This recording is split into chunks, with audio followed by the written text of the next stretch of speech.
Oh, now it's working.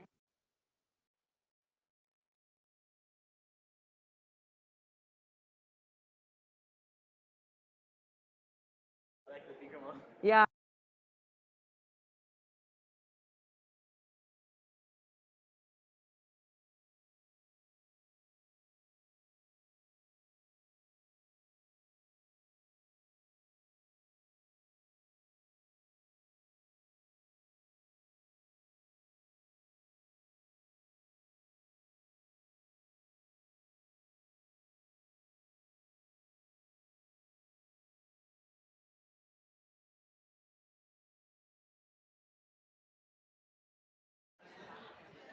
Hi, guys. We are going to go ahead and get started. Thank you so much for coming tonight. I know we are competing with some amazing weather. So thank you again. I'm going to mute this music before we get started. Sorry, give me 1 second. Aha. Okay. So welcome to Rising Tides. This is a series that we do here at Rise New York. And my computer hates me. Sorry, guys. Give me 1 second. Okay. So we do this every other month here at Rise New York, where we feature several startup founders who really have made an impact in their industry or in the overall startup scene, whether here in New York or elsewhere. Tonight, we're super excited to be talking tonight with Miki Agrawal, who is the co-founder and CEO of Thinx. Woo!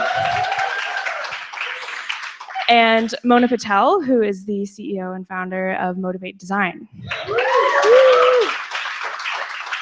And Alex Abelin, who is the CEO and co-founder of Liquid Talent, is also going to be moderating the discussion this evening. So really quickly before we get started, get out your phones if you haven't already. Our Wi-Fi password is right there. And for our Q&A portion, we're actually going to be looking at Twitter.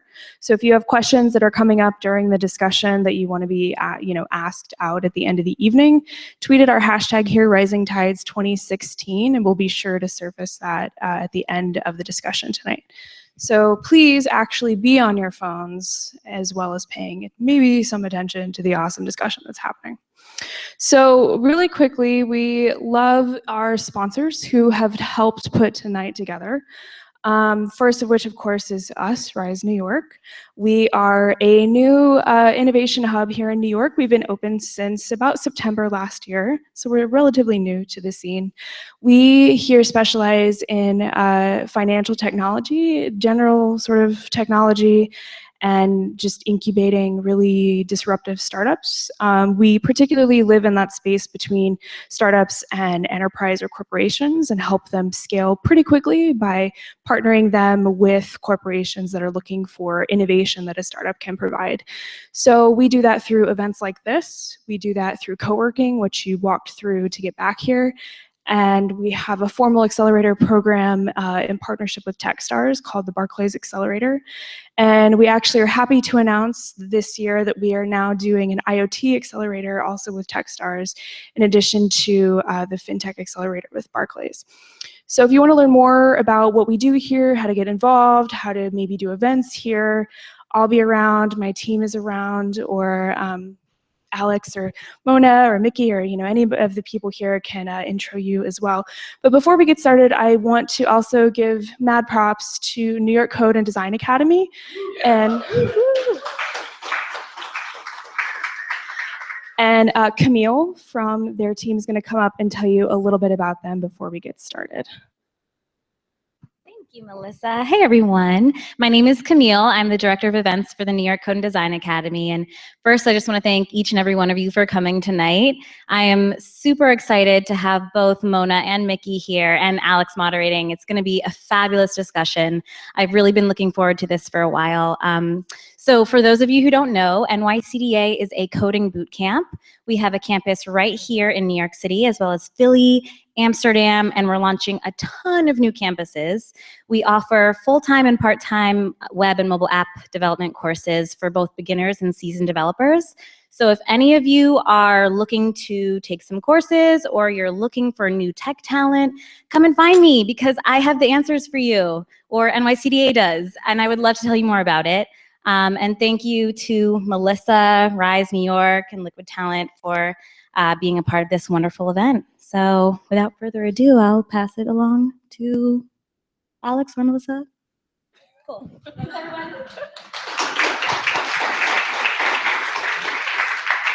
So yeah, if we could please invite our panelists up to the stage, we will go ahead and start our discussion. Beautiful. Thank you, Mel. Thank you, guys. Can we adjust it on the fly? We just do. Do you want us to come up now? Hey, everyone. We'll let them do that for a second. What's up? Hey, Andrew. Hi. There you are in the back seats. Matter. You didn't get the VIP tickets? It's good to see you, man. Thank you. Good evening, everyone. Thank you for being here. How's the sound? It feels a little crunchy to me. It's better? Yeah? Antoine. How's your day, man? Why? It's been good? What was the highlight? Why not? Oh my gosh, you guys, I'm really excited. This is our second Rising Tides event. And I'm really excited for this one. Mona, Miki, thank you both for being here. Lovely to see you both. So my name is Alex. I'm CEO of Liquid Talent. Liquid Talent is a platform where opportunity meets talent. We focus on developers and designers, and we connect them to incredible New York-based opportunities on demand, based on your location, and we do it through a web and mobile app. But I'd like to bring up my co-founder to share a couple of seconds on what we do and why we do it, and then we'll jump right into the panel. Scott? Alex, thank you. Thanks for the introduction. You know, these types of events, we gotta keep everyone waiting a little bit, right? We build up the anticipation. It's like we're so lucky to have Miki and Mona here tonight. They are incredible, and you know, it's going to be a very educational, very informative evening. We're going to share a bunch of insights that are going to be invaluable. What I'd like to do is just introduce Liquid Talent just a little bit. Is it a little? Okay, is that better? Is that better? Okay, is that better? Okay, thanks guys. It's actually my first time. I've never held a mic before. So Alex asked me to talk about the why of Liquid Talent and why we do what we do, which I think is relevant to what these amazing co-founders and you know, CEOs are going to talk about tonight. And Liquid Talent, we created Liquid Talent because we saw a need in the market. And what we wanted to do was connect companies that had a need for developers and designers on demand. When Alex and I first thought of Liquid Talent, we were sitting in a cafe and we said to ourselves, we need a professional to help do our wireframes. Like, I took art in 8th grade, but it's not gonna really solve our problems, right? Alex has done some great finger paintings. I've actually been to his house and seen them. They're fantastic, but it's not gonna solve our UX issues. So we needed to solve something. And as we started to connect with more and more people, we found out that other people needed that solution too. And so Liquid Talent, if it's about anything, yes, we connect developers and designers with companies on demand, and we do it at a fraction of the cost and at a fraction of the time, but it's about solving a problem that we care about. Every single day we go into our office and we're faced with new challenges, and we gotta show up and we gotta be resourceful. Miki knows all about that. We solve problems, and that's why we do what we do, because we believe that the world is a better place with the solutions that we come up with. And these two amazing women are going to talk about that process. I'll turn it over to Alex now. I know he's going to be a fantastic moderator. He can share some of the details about our product and if we can help you at all. But that's really secondary to this event, and you know, just sharing with you guys in the audience these amazing stories of inspiration, of why we do what we do, so that ultimately we can create products that change people's lives. So thank you very much for the time. And now we are beyond the anticipation into the meat of the event. So thank you. Thanks, Scott. I gotta tell you, coming into the office every day and having such a strong partner in Scott every day makes it all worth it. I don't know if anyone started a business or entrepreneurs out there themselves, but having people that you can rely on through thick and thin means the world. And Scott, thank you for 2.5 years of incredible partnership. Oh.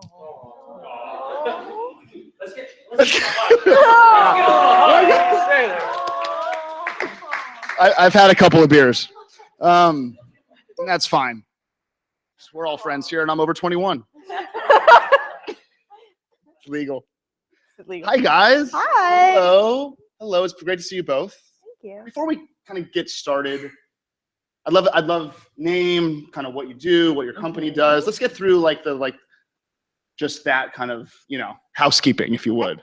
So name is Mona Patel. I run a company called Motivate Design. It's UI UX focused. There's research, design, and staffing. I've been doing that since 2009. I was the first employee, and now there's about 25 people.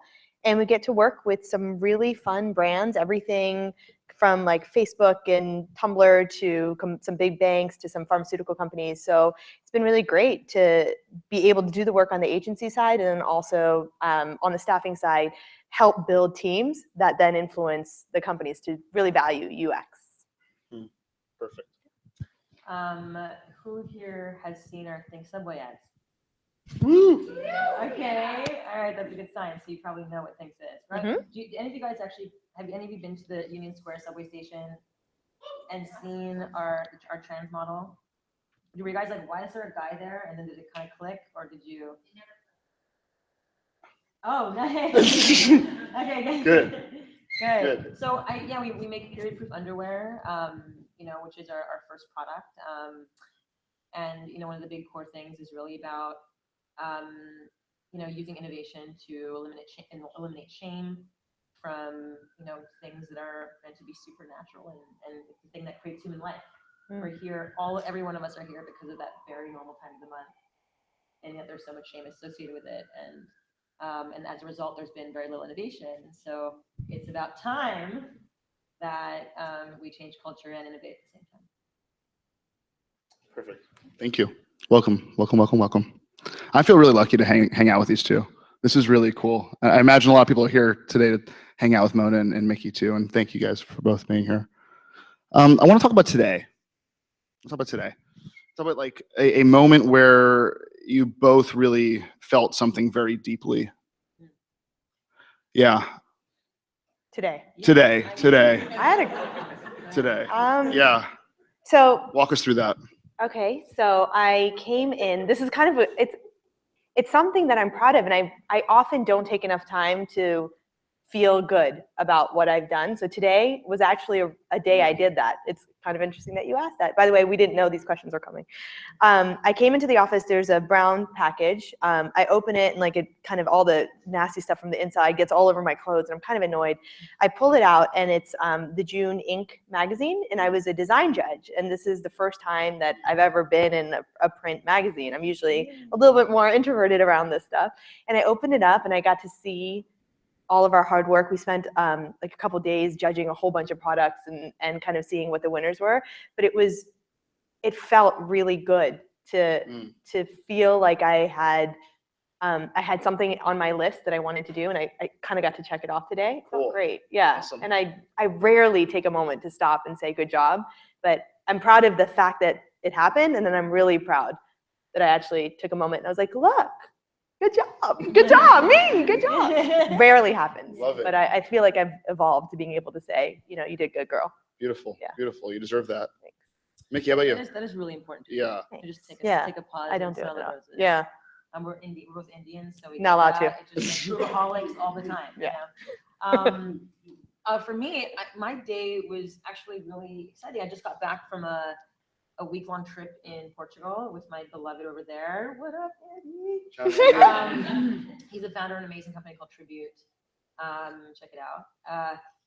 And I had my big sort of team meeting, sort of like our all hands team meeting, with regards, to the next, the second half of 2016 and what it's going to look like creatively.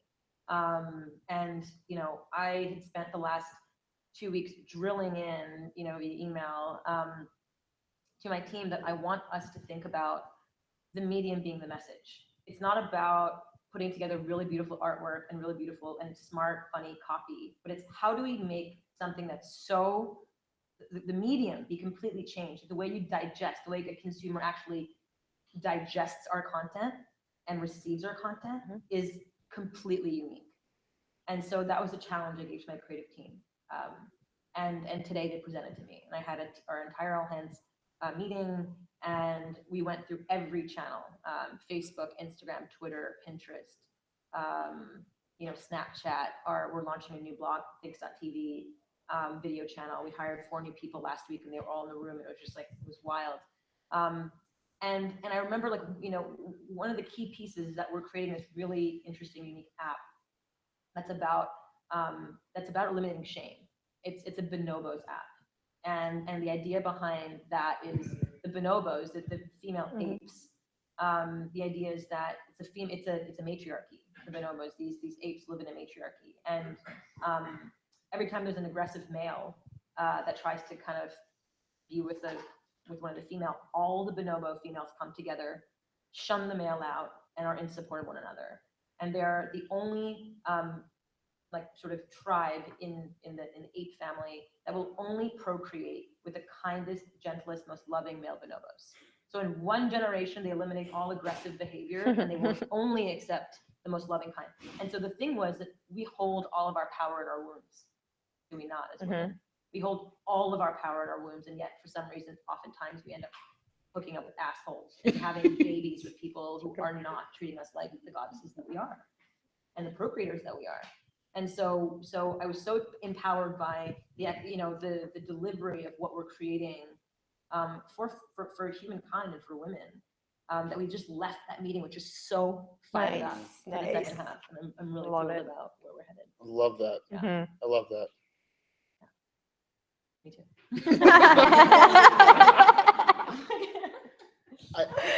I'd like to dig into a little bit about entrepreneurship. I think it feels very buzzy, and it feels very hot, and a lot of people want to start companies. A lot of people want to be entrepreneurs. But there's an underbelly to it, right? Like, there's a darker side to this work that isn't on the inks or the entrepreneur covers. Well done, my friend. That isn't talked about in media. And I think in this setting, and one of the things that Melissa and I at Rise wanted to do is really create an honest, intimate experience for Rising Tides. And I think it's important to cover this. So I'd love to hear a little bit about that. When you think about the struggle of what the work that we do every day, what are some lessons learned? What are some things that get you through it? What are some of the struggles? Just a little, muse on that side of this world. Yep. I guess I'll speak to it from the service side, because I imagine there's some people here who are freelancing or kind of doing the craft, the art of what they do, and are thinking maybe they'll start a business around that. And that's also the path that I took, so versus the product. So I have a UX background, and I started the company because I was thinking that there was a different way to provide user experience consulting to clients. And so essentially, in agencies, you hire people, they then work with the client. My idea, and this is the whole concept behind Motivate, is I would hire people to work with the internal product, UI, UX people, motivate them to build better products. And so we'd still be doing the work, but the person we were serving was empowered and motivated to actually use the results in a different way. And that's why our research is different, that's why our design is different. So that's kind of what I wanted. The first employee that I hired, so we're getting into like rough days, right? First employee that I hired out of Parsons. So I've been teaching at Parsons for about 7 years, and saw that she was available on LinkedIn, thought she was amazing, brought her on. She worked with me for a couple months. I think it was like February is when she started. And in October, she wanted to go work with one of our clients, a really awesome startup. I supported it. I was like, that's great. You can go ahead and do that. She was kind of going through the staffing side. So it was a staffing side client. I approved for her to kind of go and work there. And so we have this fee that we charge, obviously, when we place people. She then negotiated to get the fee as her signing bonus, and then also asked me for a year-end bonus. It's October. I don't know if you guys know, but like that's not the end of the year.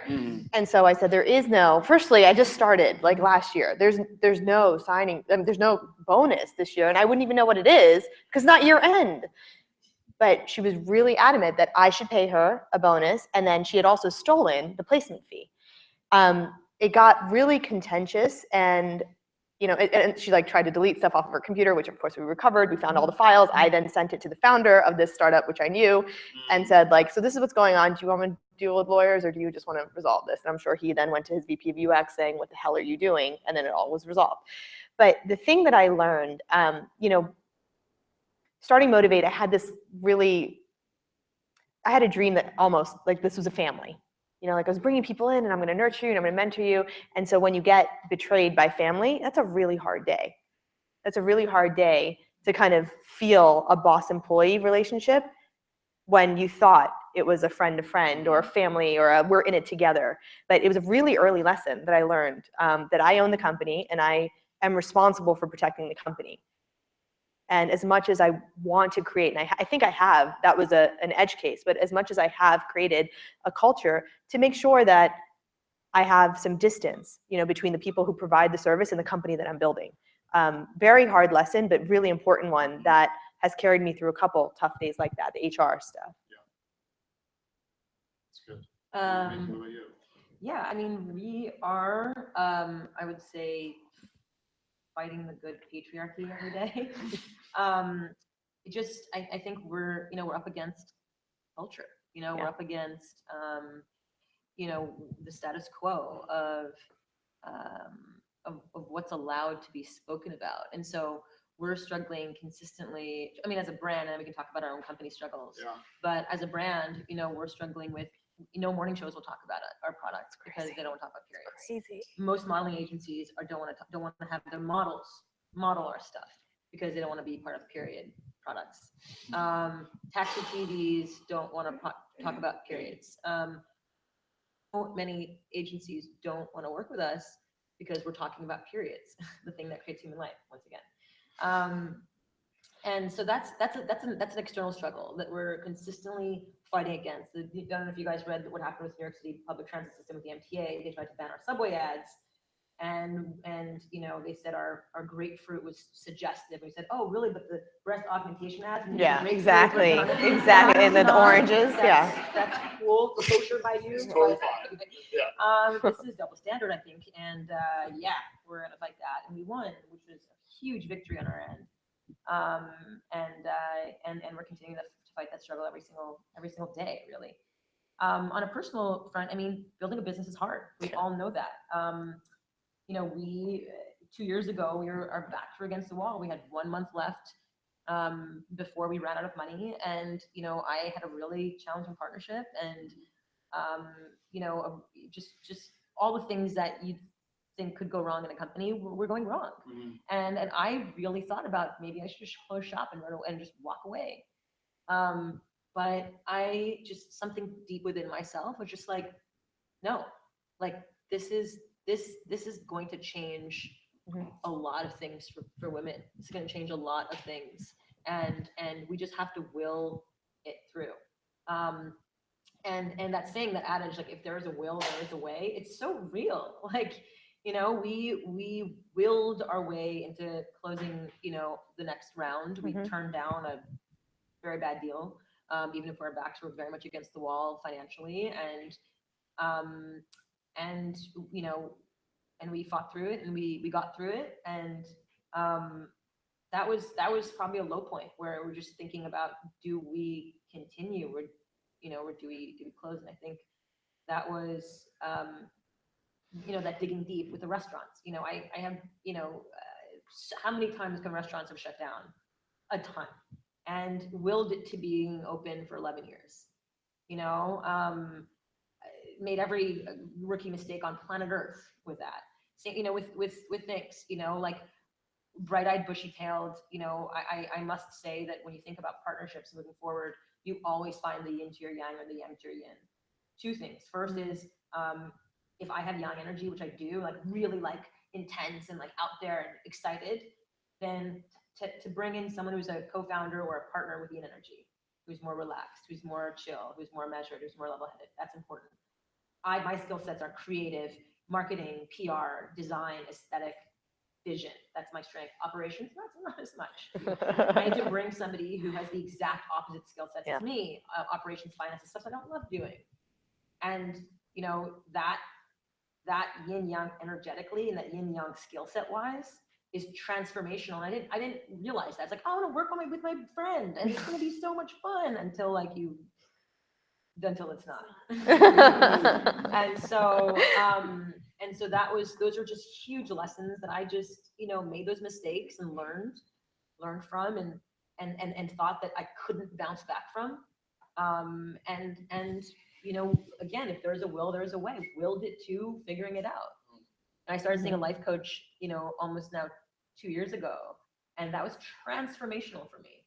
Like literally staring into my own integrity, staring into the things that I was in integrity with, what I'm thinking, feeling, and saying have to match up. How often are we like, oh, hey, idiot. Oh, hey, I hate you. You know, and you're saying stuff and you're thinking and feeling completely different things. And so I had to face all of those things. And one was my partner. And that was a great challenge.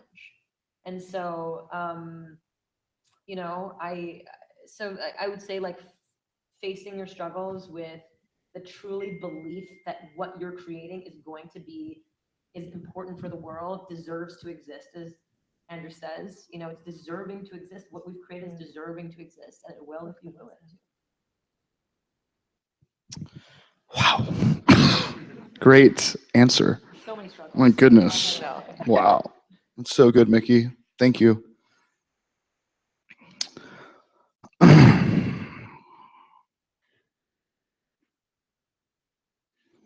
Mona and I had a really good call yesterday. I've known Miki for 5 years, in full transparency.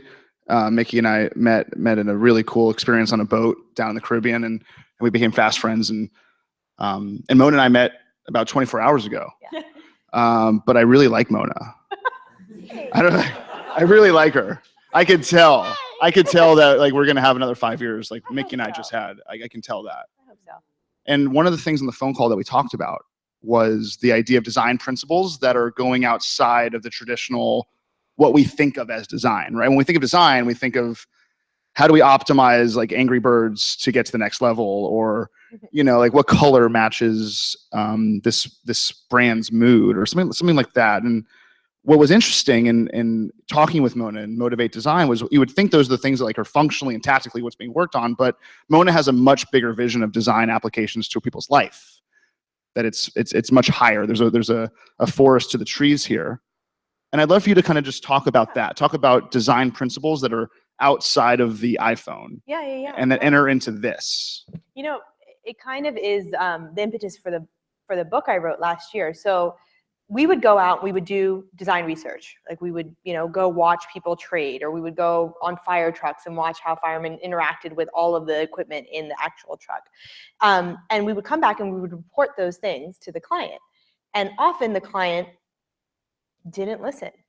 You know, they're like, that's great, we can't change that. That's great, we can't actually do anything with some of these big, meaningful insights because my boss won't let me, or that's not what anybody else does, or, you know, that's not my job, or I just started here. And we started hearing all of these excuses, these reasons why you couldn't innovate, these reasons why you couldn't ideate. And so about 2 years ago, almost three, I took a break from doing the designing applications work, and I started thinking about how can I design a better client? It was very selfish, very selfish. What if I designed an excellent client, one that listened to me, you know, so that I could go out and do this research that they paid hundreds of thousands of dollars for, and then come back and they would actually listen. And what I realized is, of course, clients are people, and you can use what you learn by studying clients and apply it to people. And we ended up coming up with these excuse personas, these things that held people back, you know, being a brat, thinking that you know the answer to everything, or being a sheep, following the curve, and all the stuff is in the book. But what's more interesting is after I got into this, and I start seeing and I start hearing all the excuses. So, you know, I talked to someone earlier today of like, what do you want to do? You know, graduating from your program. Well, I'm still new. I'm not ready to do anything yet. Or, you know, what are you working on? I've been working on the same old thing again and again. I just keep hearing it. And everywhere I look and everywhere I everyone I interact with, I keep hearing excuses. And it started getting me along this idea of, I've always been an interaction designer. Could I create better interactions between people by helping you get rid of your shit?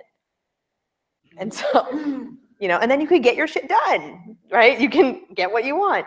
And so I've been fascinated with this of just how do we take, the barriers. So if you think of app design, you think of Angry Birds, like if people don't know how to click right, they're not going to click right, right? So in excuses, like if people are scared to actually let an idea in, they're never going to let an idea in. They're never going to actually approve it. So we've been playing with how to group these excuses, and come up with like, this is what makes you amazing, and this is how those same things hold you back. So for example, for me, very direct. Like I try to use this minimal amount of words to get my point across. Direct is great. It actually has been a big part of my success at work. But direct can also be aggressive and rude and blunt and kind of annoying, right? And so what is it that triggers that? All that studying has, I think, led us to this path of we can design better interactions between humans.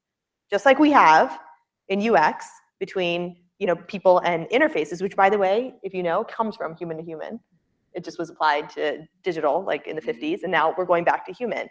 And it's been really, really fascinating how you navigate a conversation, how you interact non-verbally, how you present yourself. All of the stuff that we focused on in UX, we're starting to think about in kind of this just human to human experiences, and can we create better relationships between people? Yeah. So more to come on that. Still work in progress, but fascinating. Yeah. Miki, you seem so turned on by Thinx. Like you're just exactly where you're supposed to be with this company, with this vision. It's such a perfect moment in your life to execute this. For the people in the room that may not feel as in alignment with where it seems to be that you are right now, how do you get there? What are some suggestions and tips and advice and counsel that you'd have for the rest of us to get to a place where you're so on fire? So I'm gonna just when I talk about a life coach, like, because life coaches oftentimes their lives aren't together, so you have to find the right coach and the right person to really, like a business coach or a leadership coach or a coach that really, really gets you and that speaks to you. I don't know if it's necessarily. I think working with somebody, and again, like really having to take a hard look at myself as a leader, a hard look at myself, as a lover, a hard look at myself as a human, and like what I truly want in the world. Like oftentimes we just don't really sit down and do that work. Yeah. I work with my coach like 90 minutes a week. And talking about, and again, basically I verbal throw up like this happened and that happened and this happened, and then she gets to like put it all together and help me through thinking through it. She's like, okay, well, when I was going through a really tough time, she's like, I want you right now, you're not acting like a CEO, act like a CEO and just write it down right now, a roadmap to get yourself out of the situation. Go right here, right now. And I'm like crying, and I'm just like, I don't know, like I do, and I figured it out because I was put on that spot to do that in front of somebody who held me accountable, which I've been a founder of multiple, different things for the last 11 years. I haven't had a boss. I haven't had somebody to really make me, as David Zander says, have caught-to-itiveness to my own shit, So I think that has been 100% transformational for me to really face people that I need to face, have tough conversations to have them, terminate the people that I've spent 2 years trying to keep them, and motivate them and say, look, like let's do this. But if you can't bring the positive energy that I need for my company, then I remember when I let him go, like a month ago, 2 months ago, I literally like held him like his hands, and I looked him in the eyes and was crying, and I was like, it is with so much gratitude that today's your last day. And it like right now I'm just like getting emotional thinking about it, like because like he was one of my first employees, and it was really hard to do that, but he was detrimental to my business and to me as a human. So I had to make that call, and it's still hard for me to think about because like I do love him.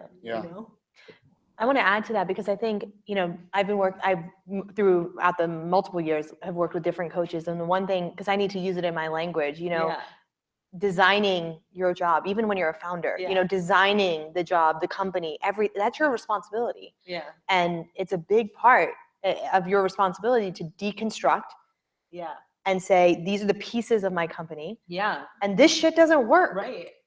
And then you have to deal with it. And then you find so much power within Yeah. yourself. I found like once that happened, and I was just like, wow, I can breathe again. I can come into my office skipping again. I can be silly again. I can be funny again. I can be just all the things I can be again because I have one less person who I felt judgment by from. And it was just like, and it was like a kid. It's like you know, as a kid. But like it's like one spoiled apple can ruin the patch or whatever that thing is, you know? And it's true. And sometimes there's so much fear within yourself for like in my own book, I write hire, slow, fire, fast. Mm-hmm. You know, in my own book, I say that. And yet sometimes it's hard to do when you love the person, you know? And it was, and I think honestly, like being a female founder is really interesting because I think there's a level of like empathy that we have. We're like mothers, I'm not a mother yet, but hopefully soon. But like, we're going to be like I'm going to be a mother, hopefully one day soon. Andy. Here's looking at you. She said it twice. Yeah, it's scary. I'm saying it because I'm like nervous just talking about it. And you know, and I think there's that maternal instinct that's actually beautiful. There's a vulnerability that's actually important, I think, in like I had a conversation with one of my employees today, and she was like, yeah, I got my nipples pierced today. Do you want to see? And I was like, sure. And so and so she came into my office and closed the door, and she's like, yeah, I'm like, you know, I've been really self-conscious of my like areolas. And you know, and one of my friends told me that getting my nipples pierced might really like help with my confidence with my nipples. And I was like, she's like, they keep like perky and hard. And I was like, they look perky and hard. They're amazing. And it's that kind of relationship. Like my team, like they feel like they can come and I can cry to them. You know, they can cry to me, and we can talk about our insecurities and our idiosyncrasies and the things that were, you know, that's weird. I don't know if that's necessarily possible with most male leaders. And so I feel a lot of gratitude for giving that space and creating that vulnerable space for my team. Yeah. Do you think there should be like a professional hat and a personal hat, and you come into work and you do your thing and you're kind of blocked off, and then you can go and be yourself? Because it sounds I don't believe, like, I think business is, you know, there's not something like this is business and this is life. Like it's all together. Like, my business is my life. I love it. Like it's not work to me. It's like my passion project. I can get to go do every single day. Yeah. I'm so grateful for that. Yeah. Why periods? Why this topic? Why this challenge? What is it about this business that like gets you so excited and inspired? I think necessity is mother of invention for sure. I think every woman here can attest they have experienced the leap of standard. Can we just like, yes, we can all attest to that. It's a very normal, natural thing that every woman's experienced. And the question is like, in this day and age of innovation, when a 9-year-old girl has more access to information on her cell phone than the president did less than 10 years ago, how are women still coping? How are still women still dealing? How are still women still having to manage the mess? It's just ridiculous. Right. You know, our phones change every few months and we're still like coping. It's not okay. And so it was just time. And it came together really nicely with this sort of like fourth wave of feminism. You know, and I think there's a level of, you know, women's empowerment that we're saying, no, like we're not gonna like hide our tampons and pass them like this. Like we're gonna do it with pride because we are human beings, and that's cool. That's fine. And so I think it was just more of like how is this still happening? Yeah. And the second thing is the whole conversation around shame. You know, there is a level like men get to climb trees and hurt themselves and fuck a lot of chicks and like get all this stuff and like, you know, and yell and just be boisterous, and that's cool. And women have to like close their legs and put their shit in, and like, why wearing, my dad's always like, why gallivanting in the short shorts? Like, get out your clothes, you know? And like, you know, and it's like, it's very real. And it's just like, and you have to like sit down and close your legs and like and be quiet and be demure and like wear your makeup and cover yourself and like all these things that you have to do as a woman when a man is just like, "Ugh," you know, like, you know, like I want to be this for women too. Like, Yes. you know, so it's time for us to just let our hair down and take our lipstick off, and that's what the red is matching. You know, and just, you know, and just be ourselves with no shame. I love it. Yeah, I love it. Thank you. Yes. Woo!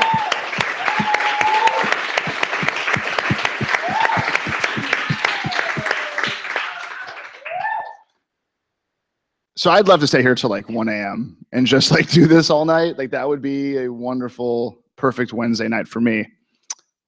I'm selfish. I'm not that selfish. So let me open it up a little bit. Let me open up to a couple of people that might want to say a couple of questions in front of the audience, and then Mona and Miki will be here for a few minutes after as well to say hello. But in the audience, who's out there? Ari.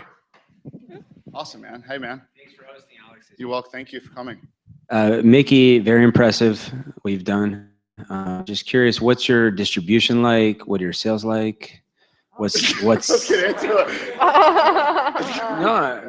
what's you know, the next 12 months look like? I'm just curious, you know, because I've definitely seen your ads. I'm just, you know, just seeing how that's performed, all that. Confidentially within this audience, yeah, we're tracking at the end by the end of this year to do around 30 million revenue. 30? Year, yeah, and we're gunning for 100 million for next year.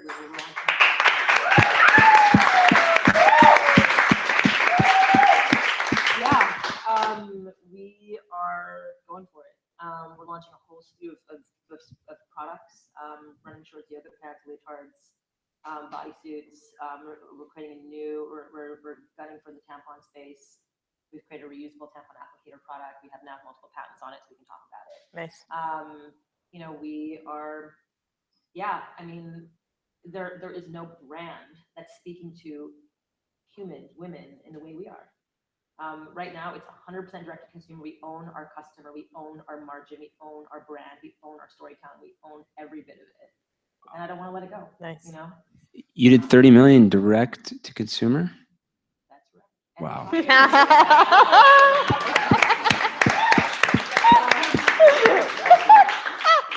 Keep up the good work. That's my favorite part of the whole night, right there. Yeah, drop. Sorry, yeah. Miki, drop it. Yeah. Well, Yeah, Give her a mic to drop. Yeah. We also launched 2 new brands, just so I can, you know.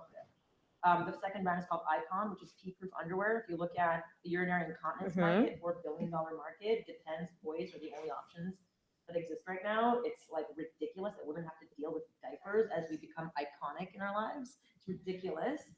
And so it's time for, you know, for women to feel like women, sexy in our power as we age. We are mothers, we are creators, we bestow wisdom, and we shouldn't be wearing diapers. And Miki, so yeah. we've created these beautiful underwear that's like high waist and bikini cut that have built-in technology that supports urine. And by the way, with Thinx, for every pair of underwear sold, we fund a pack of reusable menstrual pads to girls in the developing world. So we started by a partnership with an organization in Uganda called AfriPads. We've helped 45,000 girls go back to school. Yeah.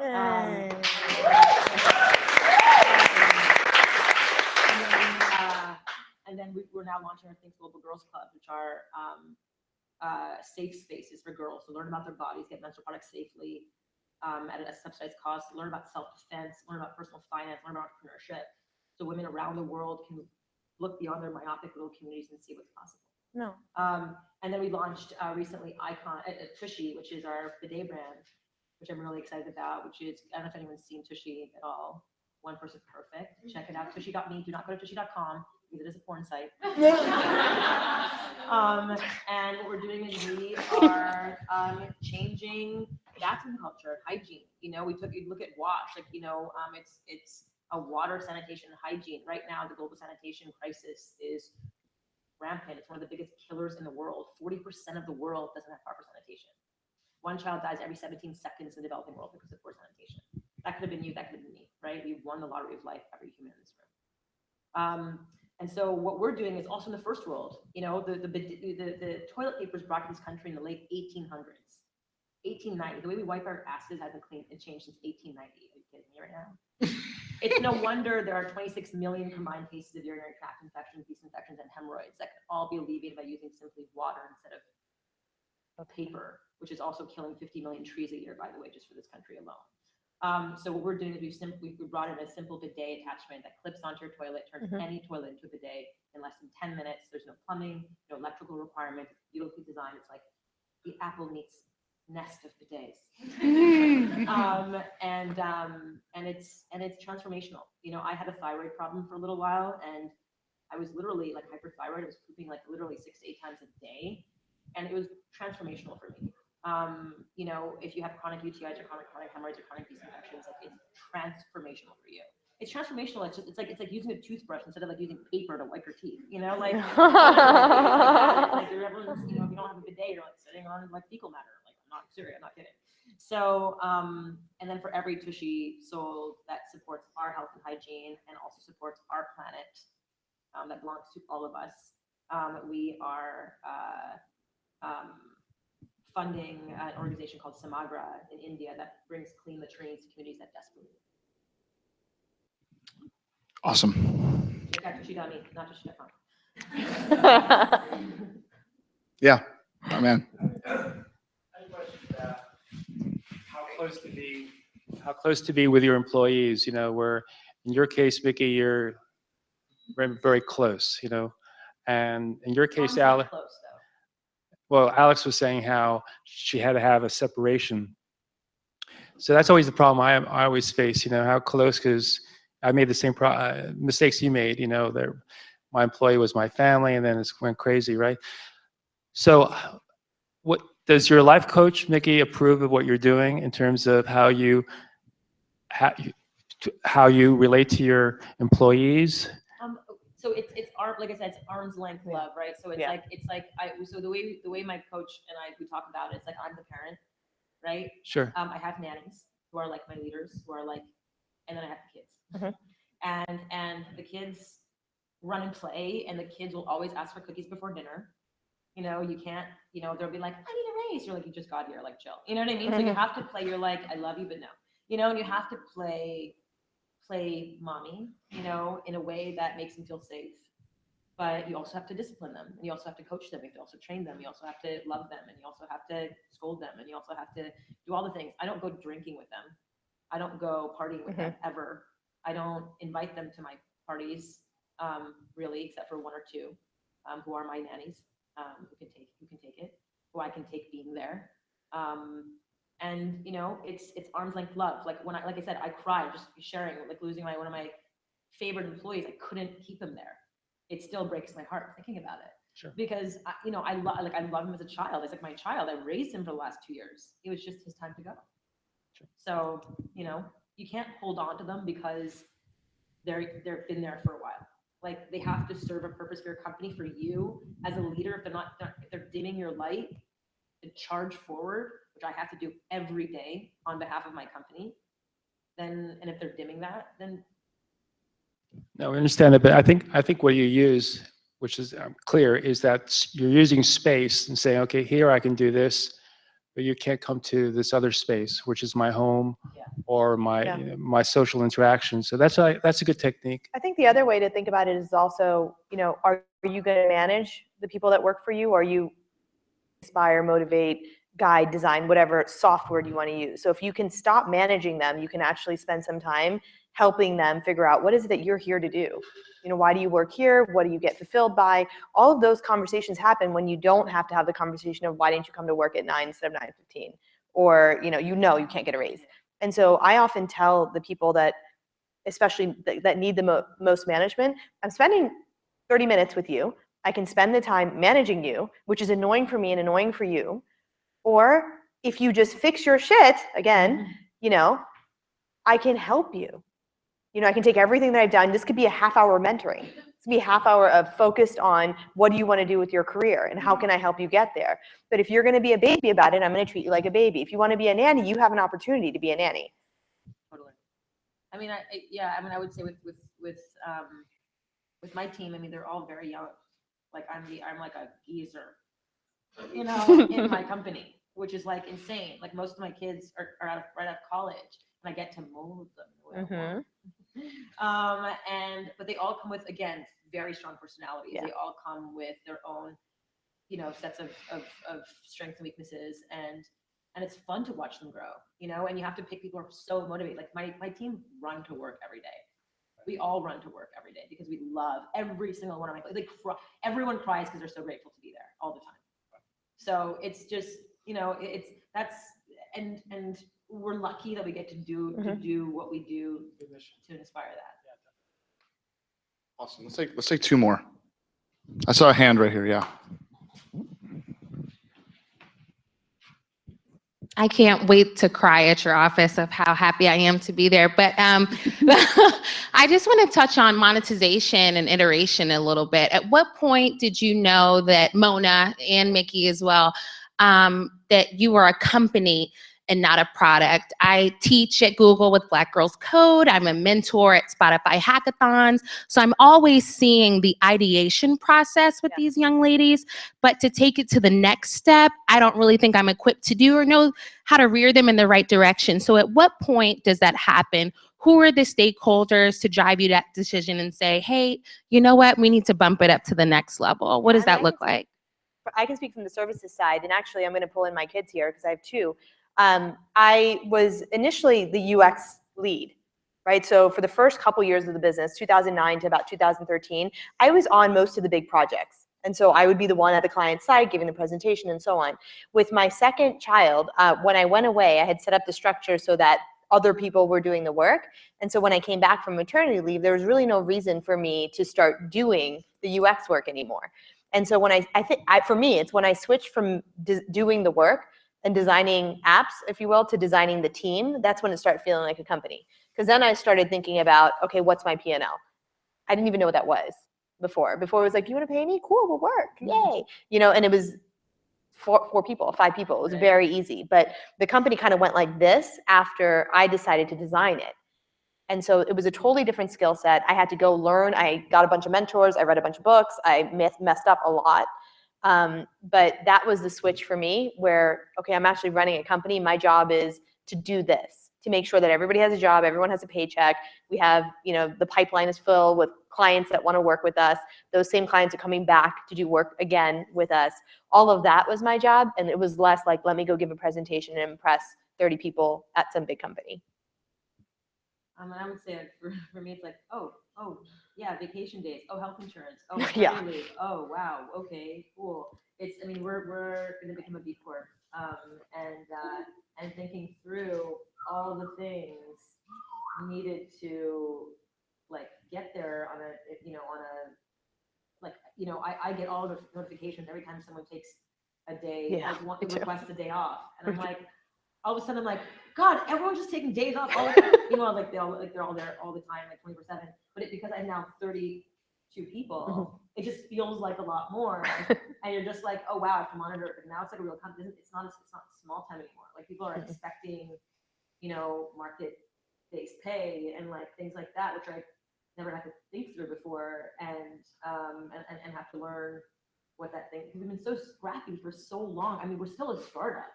And we still operate as such. I mean, we talk about every one of our employees being Swiss Army knife. You know, when I sit on the board of Conscious Capitalism right now, and the founder of the Container Store, Kip Tyndall, who's like an awesome dude, he's on the board as well.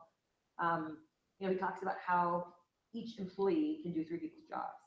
And I was like, oh my God, me too. I have like 90, you know, almost 100 employees, but within 32 people, you know, 33 people. And so that's why we're profitable. That's why we're not raising any more money. That's why we close at Series A and saying, fuck you to all the funds, you know, we're like, you know. And so that's what it is. You have to like, you know, we can't stop like another thing, culture. You know, we have to create our 10 big things. We call our 10 big things, where it's like, what are our core values of our company? For us, like, be unbelievably fridge-worthy. You know, your menstrual cup is half full. It's so funny. There's so many of them. They're so funny. There's just, you know, let your freak flag fly. It's a huge one. We embrace everyone's freak flags. Like, we don't want people to conform or fit in. We want people to feel like they're putting out shit, that's like the weirdest part of themselves is coming out, which is what we want, which is where the magic comes. So yeah, we have to put together the core values of the company. We have to put together like, okay, what does it mean to be a B Corp, and make sure we take care of everybody. You know, like we're a conscious business. Like, what does that look like? For our employees, for our suppliers, for the environment, for our customers, for our shareholders, and for every stakeholder has to win. What does that look like? That's good. Two really good answers. Thank you. Let's wrap it up with a final question, and seen this hand a couple times. Yeah. I worked in product and UX, and I think it's amazing that you actually started to design like excuse personas. I was just curious from your standpoint. We all have excuses. Yes. What are just some that you've seen that you personally, like out of your own life? Oh my God, I have all of them. So this is where half of them came from. So the ones that are my favorite, I would say. So I'm definitely a brat. A brat is someone who judges an idea before they have any data to prove whether it's a good idea or not. So it's like, no, you can't do that. No, that's not a good idea. Or we've already done that. We've already tried that. So anybody who kind of quickly responds to an idea with like, I already know that's not going to work is the brat. My dad is another really great one, scaffolder. So we'll take a topic, like for him, for example, we were designing some like sleep apnea kit that you could take home, figure out if you have sleep apnea and bring back. He turns that into a conversation about the medical industry. It somehow gets into Obamacare, somehow it turns into like the election, and all of a sudden we're talking about Trump. And you're like, what the fuck are we talking about? Like, I thought we were gonna like put a sleep apnea machine in a box, right? Scaffolders are brilliant. They're like really, really smart at taking the conversation to some other thing that you don't know enough about, and they're like, so that's why we can't. And you're like, okay. Okay. My favorite. A sheep is another really great one. So they all start with BNS because they're BS, right? BS excuse personas. So a sheep is one which like no one else has ever done it before. It's like, yeah, but you just told me to come up with a new idea. It's like, but no one's done that before. It's like, yes, because it's new. Like, that's what it means. Like, new means new. But so for example, banking, a lot of this in banking. Like, well, I remember 10 years ago, we were talking about fingerprint, see the account. Like, don't be able to do anything, but that's it. Obviously, you can all do that now. But 10 years ago, we were trying to convince some of the biggest banks, like, do this. This is really important. Well, no one else does that. And so sheep just follows the herd, kind of does what everyone else wants to do, and is not up for innovating and coming up with new ideas at all. What's my last favorite one? Bottlenecker, I would say, is another big one. A person who kind of forces all new ideas to come through him or her, and then is too busy to actually do anything about it. And so it's like, yeah, we'll talk about it tomorrow. We'll talk about it tomorrow. And so all these people, right, all these young, really smart, really great people. I know. It's so fun. And so all these ideas exist in the company, but usually, it's a founder that kind of prevents those ideas from actually being put into any kind of MVP place, to actually be tested out to see, could we do it this way? Could this be different? So they get frustrated, and the bottlenecker is kind of the main reason why innovation isn't happening at the company. And so those are some of my favorite. There's a few more. There's Square. There's like all kinds of stuff. But we tried to name them with BNS. Square is where you like to stay in the rules, like the lines. So like, pharma doesn't allow that. Like that's it. Oh, we'd have to check with legal. We'd have to check with legal. We had to check with legal. And so we tried to make it light because this is really hard to talk to people about their fears and their excuses. Like if you said you're being, if you said you're blocking my innovation, that is usually not the best way to approach your boss, right? But if you have a conversation and have these light words like, are you being a brat about that? Are you scaffolding? Or is that a sheepy thing? Or are you a bratty sheepy scaffolder? People like lighten up about it. And they're like, you know what, I am. Sorry. Okay, yeah, go ahead. Give me your idea. So good. So that was the idea. Buy all the copies of your book. Awesome. It's From me to you. That's good. For everything that you're doing. Get over those excuses. Yes. Yeah. So, and without belaboring this, for everything that you do, for example, brat, it's usually you're very discerning, and that's what leads you to be a brat. You kind of know, you have good instincts, you have good intuition. So that's the good side. So basically what I'm just asking people to do is dial it back. So you have something really great that is turned into this monster, which is your excuse. Being discerning, being able to know, like, this is a good design, this is the way we should go. Those are all great qualities. It's just when you take it too far, and you use it too much. You know, being a sheep, kind of keeping everybody calm, making sure there's no conflict, it's a great quality. But when you take it too far to like, let me make sure I always follow the herd, that's where it holds you back. So if you dial it back, you'll solve it. So my coach calls it like, coined it grid traits. And so. Are you Handel? Is this Handel? Yeah. Ah, I have Lauren's this one. Handel, Yes, like my that's coach. mine. No. Shut up. I was with her for an hour and a half, just like 5 minutes, like right before I came. That's crazy. She's your So coach it's too? Lori Gerber, and I met Lauren, who is married to the founder of Handel. Well, Lauren is the Lauren. But yeah, is what's Lauren the Zander. guy? I forgot. They may Yeah, need Cher. they may need a moment. Here. We'll just let them go. Lauren actually created Crazy. I was thinking about this. You're, the you're integrity. kind of scaffolding on me. That was really great. But anyway, she talks about grid traits. So the idea behind grid traits. Something to know. Is just that, and I can, if anyone wants the connection to her, I can connect you guys. So just, yeah, I'll just come in here and I'll have it. That's crazy. So I love it, of course. But the idea of grid traits is the same thing. Like you have like different sides of yourself that you're like, oh, about yourself, right? So for me, one of the things is like shoot from the hip. Like sometimes like shoot from the hip, right? Where I'm like, oh yeah, I know it's kind of like you're the first one, the rat, right? You're just like, oh yeah, I know this is a great idea because I came up with it. It's really great. And you actually have to like create this persona as if you're talking about like as if that persona is a person and it's talking in first person. So I'm I think what I'm saying makes a lot of sense, and I'm just gonna go for it right now without proving anything. I'm just gonna make it happen.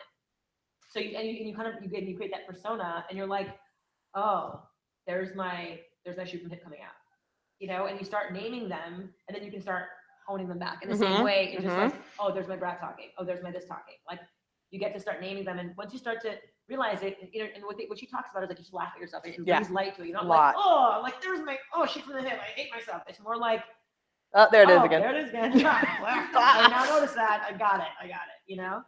So that's so it's a similar thing. Yeah. Awesome. Be a round of applause for these guys.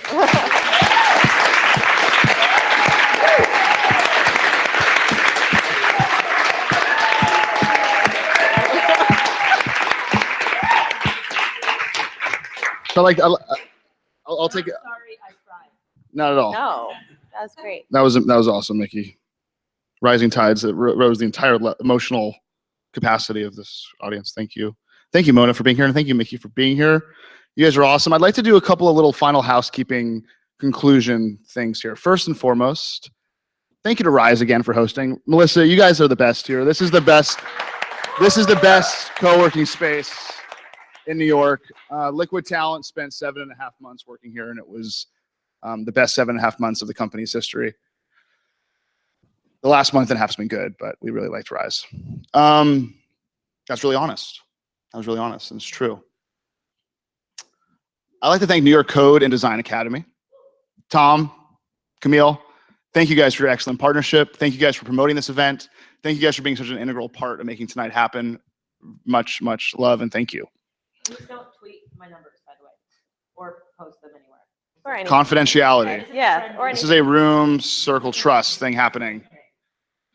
I'd like to do a couple of shout outs, if I may. I'd like to do a shout out to Purist, Ari's company. He's doing tappable payments with his wrist. Check it out, purist.com. Great question, Ari, earlier. And we all know the confidentiality. I'd also like to do a shout out to Max Goldstein's company, Goal Labs. Goal Labs is changing the way that soccer is distributed throughout Africa through an Android application. That's the beginning. There's really, really wonderful things coming. That's right. That's in the back end. I'd also like to do a shout out. Can we do a shout out to Tribute, Miki? Yeah. Can we do a shout out? Andrew is the co-founder and CEO of Tribute. I love. Andrew. Can you quickly 2 seconds say what Tribute is? Tell the story quickly, 2 seconds. No, quickly tell the story. Can you tell the story? Can you tell the 30-second story, please? Is the living eulogy. Imagine waking up on your birthday and having 25 of your best friends telling you exactly what they love you via video on. Yeah. That's what Tribute helps you build.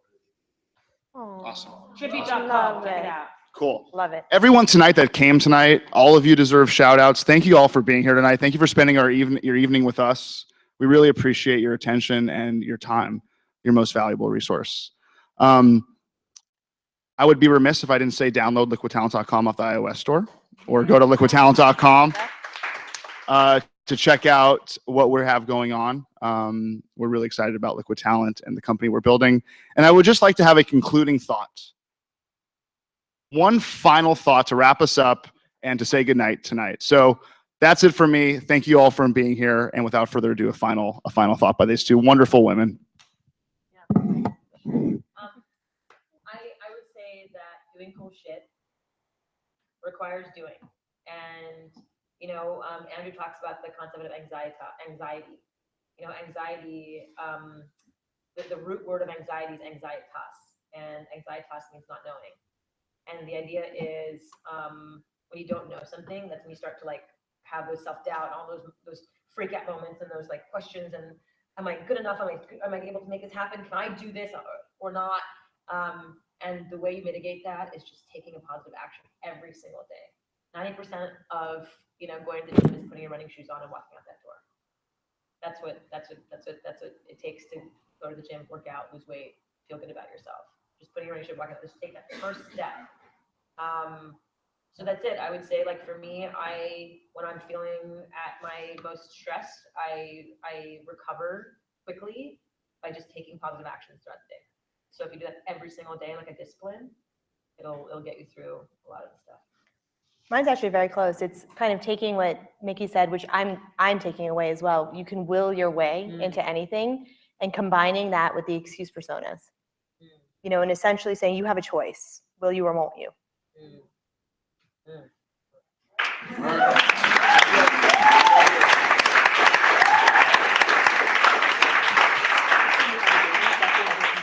By the way. So much shit. Oh my God. Oh my God. You're amazing. You're fucking amazing.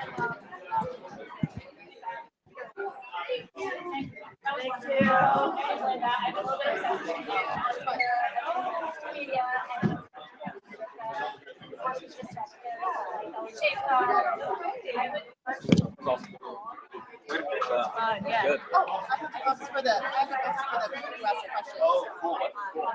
What the question? Wow, that's great.